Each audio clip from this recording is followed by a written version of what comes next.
So is this the right time to buy a house? Don't even think about it unless you can answer yes to these 5 questions.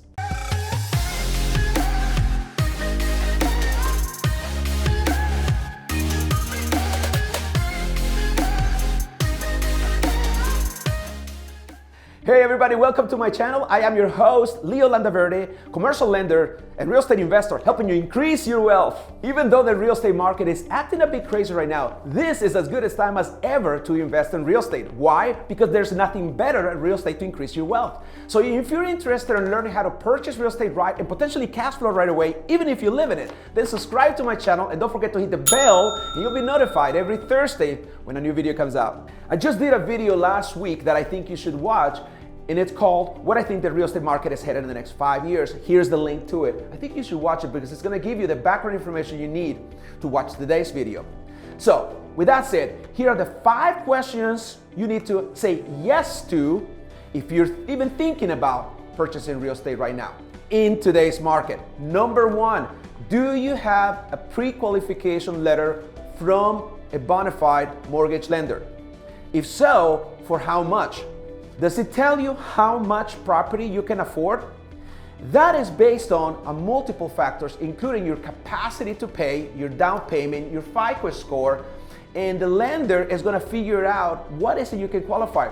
That letter from that lender, it's money. It's money in the bank, so to speak, for you, because you're probably going to need it to in this hyper-competitive market if you're thinking about making an offer. If you don't have a pre-qual letter, you're dead in the water. Because you know why? You're competing against all cash offers.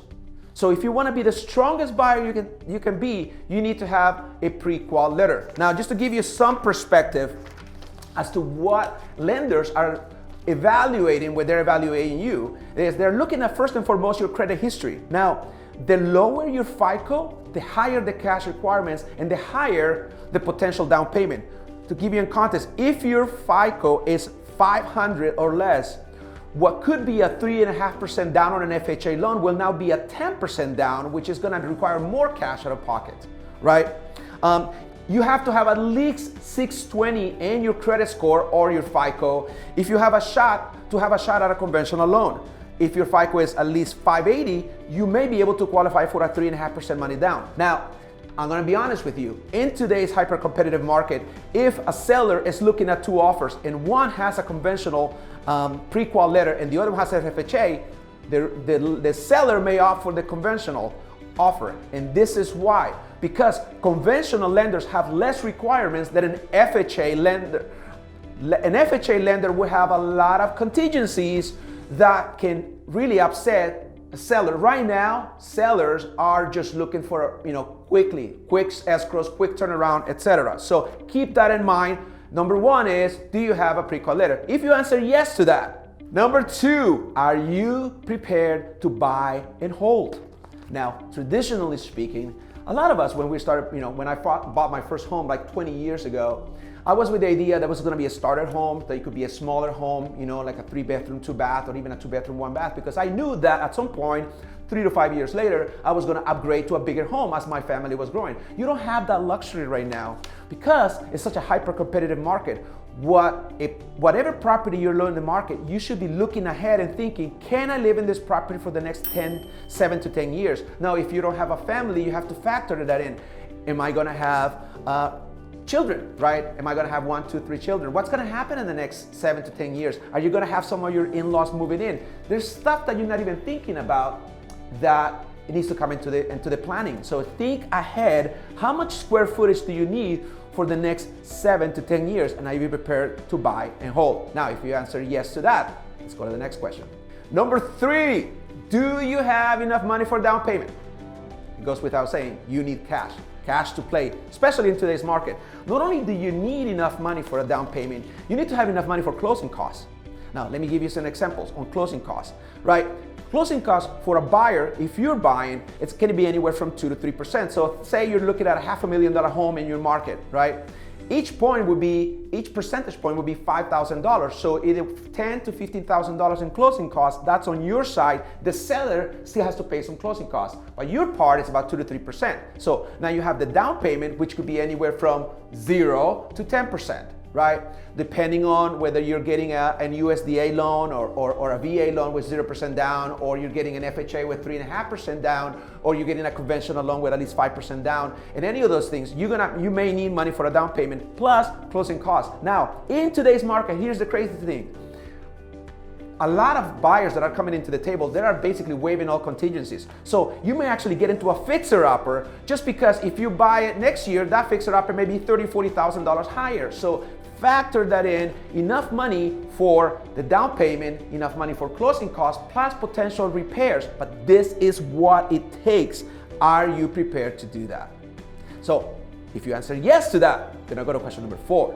So far, that's 3 yeses. Number 4. Are you working with a savvy enough real estate agent in your local market that will advocate for you? Let me tell you what that means. Right now, you have to assume that if you're a buyer and working with a real estate agent, you are competing with 20 to 30 other buyers for the same property because it's huge shortage of property. So there's only so much inventory, and there are also these buyers, right? As we talked about in last week's video, is a combination of multiple factors, including high historic low, super historic low interest rates. So keep that in mind. Now, it goes without saying that you have to put yourself, your best foot forward. How are you going to stand out amongst the crowd? How are you going to be better, head and shoulders better than the next qualified? You may be competing against an all-cash offer. So here's some of the things that I've heard about some of those creative agents that are working with buyers. How about a membership to, if you find out what the seller, belongs to, or some wine membership, some type of incentive. I've heard people receiving memberships to these different clubs and so forth and so on. How creative can you work, or as your real estate agent, to give you that kind of information that is going to give you the leading edge so you can get your offer approved, which is what it's all about, right? So are you working with a savvy enough real estate agent to do that? That's number 4. Last but not least, number 5. Are you approaching this transaction as a real estate investor? Let me tell you what that means. Could you turn your property or portion of the property into a short-term rental or a long-term rental? Now, remember, cash is king. Times are uncertain. Right now, you can be laid off from your job tomorrow. Who knows, right? I believe in everybody should be self-employed in some ways. And with the advent of Vrbo and Airbnb, the game has changed for those homeowners. Now, you can turn a portion of your house into potential income. How would you like to have your real estate go from a liability to an income producing asset? Isn't that what it's all about? To be cash flow positive. Can you imagine being cash flow positive in your own home? Yes, it is possible. But you gotta go into the property as you walk through. Whenever you're looking at a property, can you buy a property big enough that you can still afford in your mortgage based on your credit history, based on your ability to pay, but can actually make you extra money? Imagine being able to have your mortgage payment completely covered by some sort of short-term rental or a long-term rental situation. That's how you be thinking about it. And if you answer yes to that, you're on the right track, my friend. So thank you so much for watching this video. If you have any questions, please comment below. I read and respond to all comments within 24 hours. I'm always interested in what you have to say. If you have any ideas for other videos that I should be making concerning real estate and real estate investing, please let me know. Also, if you live in California, interested in purchasing real estate and purchase it right, just contact me. My contact information will be at the description section of this video. If this video was helpful to you, you really need to watch these videos right here. They're gonna be very helpful to you. And if you haven't done so already, please subscribe to my channel so you'll be notified the next time a new video comes out. And please download the Max Payment Calculator worksheet, details in the description of this video. Thank you.